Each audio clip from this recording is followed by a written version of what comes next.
Hello guys, welcome back to our YouTube channel cooking for fun. ఈరోజు తీపి కాకరకాయ fry ఎలా చేసుకోవాలో చూద్దాము.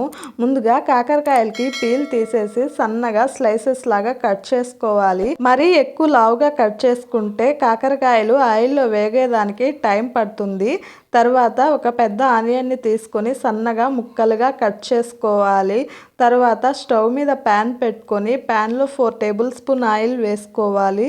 కాకరకాయ ఫ్రైకి ఆయిల్ ఎక్కువ పడుతుంది. అందులో ఆవాలు, శనగపప్పు, ఎండుమిర్చి, కరివేపాకు, మనం ముక్కలుగా కట్ చేసుకున్న కాకరకాయలు వేసుకొని బాగా కలుపుకోవాలి.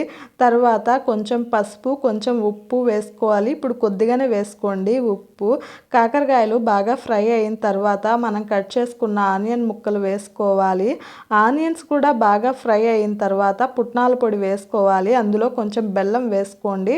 పుట్నాల పొడిలో నేను ఏం వేసానంటే మంచిపప్పులు, వెల్లుల్లిపాయలు, కొంచెం సాల్ట్ వేసాను. తర్వాత 1/2 స్పూన్ కారం వేసి బాగా కలుపుకున్నాను. అంతేనండి, తీపి కాకరకాయ ఫ్రై రెడీ అయిపోయింది. మీరు ఒకసారి ట్రై చేయండి. పిల్లలు కూడా ఇష్టంగా తింటారు, చేదు ఉండదు కాబట్టి. మీరు ఒకసారి ట్రై చేసి నాకు కామెంట్ చేయండి ఎలా ఉందో. నా వీడియో మీకు నచ్చితే లైక్ చేసి, షేర్ చేసి, సబ్స్క్రైబ్ చేయండి.